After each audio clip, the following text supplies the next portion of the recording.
வணக்கம். இன்றைய செய்திக்களம் பகுதியிலே முக்கியமான ஒரு விடயத்தை பற்றி நாங்கள் பேசுவோம். நாளைய தினம் 28ஆம் தேதி 6ஆம் மாதம் 2026 ஞாயிற்றுக்கிழமை மாலை 4:30 மணியளவிலே செம்மணி பகுதியிலே அணையா விளக்கு என்ற பெயரிலே அமைதி வழியான ஒரு போராட்டம் நடைபெற இருக்கிறது. உங்களுக்கு தெரியும், செம்மணி பகுதியிலே தொடர்ச்சியாக சித்துப்பாத்தி இந்து மயானத்தினுடைய அகழ்வு பணிகள் மேற்கொள்ளப்படுகிறது.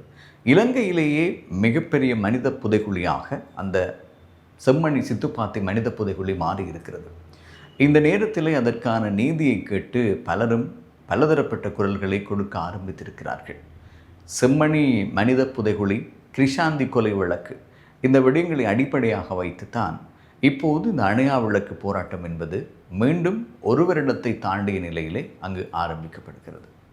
இந்த போராட்டம் என்பது மிக முக்கியமான ஒரு விடயத்தை உலகத்திற்கு எடுத்து சென்றிருக்கிறது, சொல்லி இருக்கிறது, பலரையும் திரும்பி பார்க்க வைத்திருக்கிறது. ஒவ்வொரு போராட்டங்களும் மக்கள் எழுச்சி தானாக திரளும் போதுதான் அதற்கான வெற்றி என்பது சிறப்பாக இருக்கும். அந்த வகையிலே தான் இந்த அணையா விளக்கு போராட்டமும் கட்சி பேதமன்றி அனைவரும் ஒன்றாக இணைந்து இந்த போராட்டத்தை மேற்கொள்ள வேண்டும் என்பதுதான் கோரிக்கையாக இருக்கிறது. குறிப்பாக இந்த போராட்டத்தினுடைய ஒழுங்கமைப்பாளர்கள் பல துறைகளிலும் இருக்கிறார்கள். வைத்தியத்துறையில் இருக்கிறார்கள், சட்டத்துறையில் இருக்கிறார்கள், பல்கலைக்கழகம் சார்ந்த துறைகளில் இருக்கிறார்கள், கல்வியில் துறையில் இருக்கிறார்கள், சமூக அமைப்புகள் சார்ந்த விடயங்களில் இருக்கிறார்கள். எல்லோரும் ஒன்றாக பல இடங்களில் இருந்து திரண்டு செம்மணியிலே நடைபெற்ற இந்த அநீதிக்கான நீதியை கேட்பதற்கான அணையா விளக்கு போராட்டத்தில் கை கொடுக்கப் போகிறார்கள். சுமார் 400க்கும் மேற்பட்ட மனித எண்புக்கூடுகள் மீட்கப்பட்டிருக்கிறது. இன்னும் அகழ்வு பணிகள் நடைபெற்று கொண்டிருக்கிறது. 3ஆம் கட்டத்தினுடைய அகழ்வு பணிகளின் போதுதான் இலங்கையிலேயே அதிகமாக மனித புதைகுழிகள், மனித எண்புக்கூடுகள் கண்டெடுக்கப்பட்ட பகுதிகளிலே மிகப்பெரிய மனித புதைகுழியாக செம்மணி சித்துப்பாத்தி மனித புதைகுழி மாற்றம் பெற்றிருக்கிறது. இது சண்டை காலத்திலே இராணுவத்தினரால் மக்கள் புதைக்கப்பட்டிருப்பதாக சொல்லப்படுகிறது. அது சார்ந்த நீதி கோரப்பட்டு கொண்டிருக்கிறது. காணாமல் போன உறவுகள் எங்கே கொண்டு புதைக்கப்பட்டார்களா? அப்படியான ஒரு கேள்வியும் இங்கே இருக்கிறது. 95ஆம் ஆண்டு கால பகுதியிலே இராணுவத்தினரால் சித்திரவதைக்கு உள்ளாக்கப்பட்டு இந்த மனித புதைகுழி புதைக்கப்பட்டதா என்று பல கோணங்களிலே இங்கே விசாரணைகள் ஆரம்பிக்க இருக்கிறது. பல கோணங்களில் இதற்கான சந்தேகங்கள் எழ ஆரம்பித்திருக்கிறது. எது எப்படியாக இருந்தாலும் இந்த மனித புதைகுழிக்கான ஒரு நீதி வேண்டும் என்ற அடிப்படையிலே தான் அனைவரும் செயற்பட்டு கொண்டிருக்கிறார்கள். தற்போதைய அரசாங்கத்தினுடைய காலத்திலே அதனுடைய அகழ்வு பணிகள் தொடர்ச்சியாக நடைபெற்று கொண்டிருக்கிறது.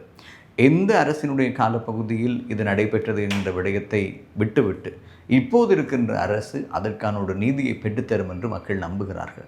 அந்த நம்பிக்கைக்கு ஏற்றபடி இந்த அரசும் இப்போது அகழ்வு பணிகளை மேற்கொள்கிறார். நீதி அமைச்சர் அண்மையிலே அந்த பகுதிக்கு விஜயம் செய்து இது சார்ந்த நடவடிக்கைகளை மேற்கொண்டிருந்தார். கருத்துக்களை முன்வைக்கும் போது அவர் ஒரு விடயத்தை சொல்லியிருந்தார். நீதியை நாங்கள் பெற்றுக் கொடுப்போம் என்று சொல்லியிருக்கிறார். பொறுத்திருந்து பார்க்க வேண்டும் இந்த விடயங்களுக்கான நீதி எவ்வாறு கிடைக்கப் போகிறது என்பதை. பல மனித புதைகுழிகள் இலங்கையிலே கண்டுபிடிக்கப்பட்ட பல மனித புதைகுழிகளுக்கு என்ன நடந்தது என்பது ஒரு கேள்விக்குறி இன்றும் இருக்கிறது. மன்னார் மாவட்டத்தினுடைய சதோசா கட்டிட தொகுதியிலே திருக்கேதீஸ்வரத்திற்கு அருகிலே கண்டுபிடிக்கப்பட்ட மனித புதைகுழி, அதற்கான நீதிக்கு என்ன நடந்தது? உங்களுக்கு அந்த வரலாறு தெரியும். அந்த அகழ்வு பணிகளின் போது மேற்கொள்ளப்படுகின்ற எண்புக்கூடுகள் எந்த காலத்திற்குரியவை என்று கண்டுபிடிக்க வேண்டும். அந்த காலத்திற்குரியவை என்று கண்டுபிடிப்பதற்கான கார்பன் பரிசோதனை செய்ய வேண்டும்.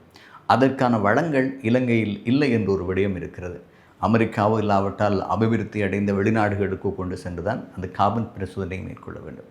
ஆகவே இந்த பரிசோதனையினுடைய பின்னடைவு இல்லாவிட்டால் அகழ்ந்தெடுக்கப்படுகின்ற பொருட்களுக்கான தடயங்களுக்கான பாதுகாப்பு என்பது எந்த அளவிற்கு இங்கே வலுப்பெற்றிருக்கிறது.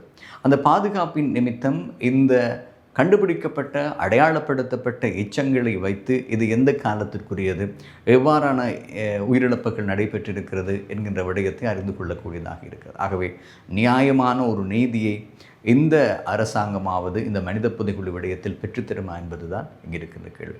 கடந்த அரசாங்கங்களைப் போல இந்த அரசாங்கமும் இந்த விடயத்தில் அசமந்த போக்கோடு கடந்து செல்ல போகிறதா?